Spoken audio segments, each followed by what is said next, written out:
Welcome to பிரபவாஸ் கிச்சன். Friends, இன்றைக்கி கோதுமை மாவில் நல்ல கரகரப்பான பக்கோடா செய்ய போகிறோம். இதுக்கு ஒரு பாத்திரத்தில் 2 பெரிய வெங்காயம் கட் பண்ணது சேர்த்துருக்கேன். அதோட 2 பச்சை மிளகாய், கொஞ்சம் கருவேப்பிலை, கொத்தமல்லி கட் பண்ணது, இது எல்லாத்தையும் சேர்த்துட்டு உப்பு ஒரு அரை டீஸ்பூன் அளவில் சேர்த்துக்கலாம். அடுத்து மிளகாய் பொடி 1 டீஸ்பூன் ஃபுல்லாக சேர்த்துக்கலாம். காரமாக இருந்தால் தான் பக்கோடா நல்லா டேஸ்டியாக இருக்கும். பெருங்காயப்பொடி ஒரு 1/4 டீஸ்பூனு, இது எல்லாம் சேர்த்துட்டு இதை நல்லா ஒரு தடவை பெசரி விட்டுக்கலாம். இந்த உப்பு காரம் வெங்காயத்தில் நல்லா சேர்கிற மாதிரி நல்லா பிசைஞ்சு விட்டுக்கலாம்.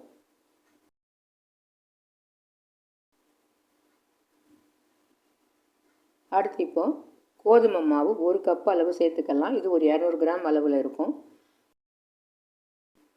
அடுத்து பச்சரிசி மாவு 2 ஸ்பூன் அளவில் சேர்த்துக்கலாம். கடலை மாவு 2 ஸ்பூன் அளவில் சேர்த்துட்டு இது எல்லாத்தையும் ஒரு தடவை நல்லா பெசரிக்கலாம்.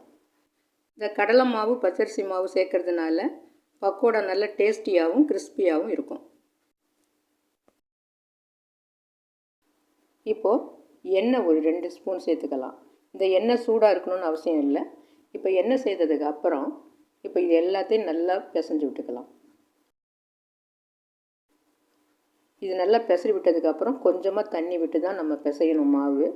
இது கரகரப்பான பக்கோடா வறுக்கிறதுனால தண்ணி நிறைய விட்டுறக்கூடாது. கொஞ்சமாக தண்ணி விட்டு மாவை மேலோட்டமாக பிசறி விட்டுக்கணும். அழுத்தி பிசையக்கூடாது, சப்பாத்தி மாவு மாதிரி.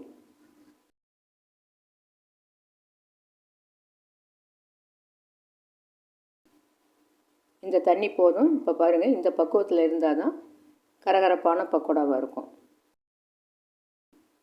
தண்ணி அதிகமாகிடுச்சுன்னா அப்புறம் மெது பக்கோடாவாகிடும். இப்போ இருப்பு சட்டியில் எண்ணெயை ஊற்றி ஸ்டவ்வில் வச்சிடலாம்.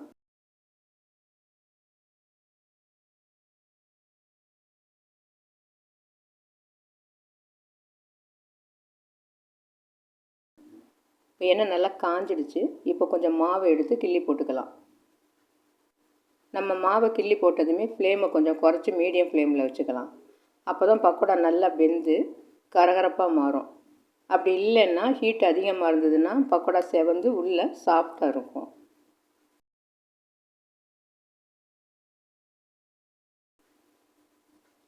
இப்போ ஒரு பக்கம் வெந்துருச்சு, திருப்பி விட்டுக்கலாம். இதை அப்பப்போ இப்படி பரட்டி விட்டுக்கிட்டே இருக்கலாம். அப்போ தான் எல்லா பக்கமும் நல்லா ஒரே மாதிரி வெந்து கரகரப்பாகும்.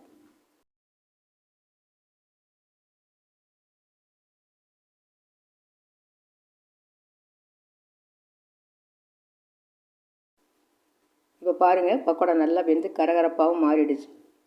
இதை எடுத்துடலாம்.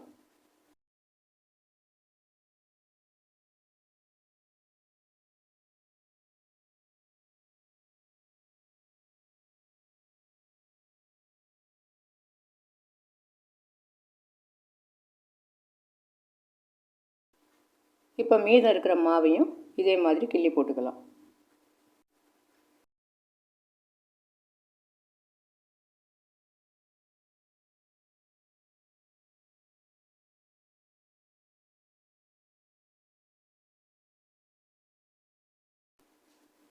இப்போ இதுவும் வெந்துருச்சு, எடுத்துடலாம்.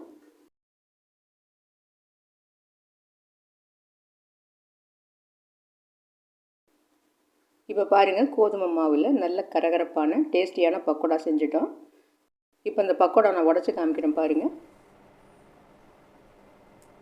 இது ரொம்ப கரகரப்பாகவும் டேஸ்டியாகவும் இருக்கும். இந்த டிஷ்ஷு பிடிச்சிருந்ததுன்னா லைக் பண்ணுங்கள், ஷேர் பண்ணுங்கள், மறக்காமல் சப்ஸ்கிரைப் பண்ணுங்கள். நன்றி.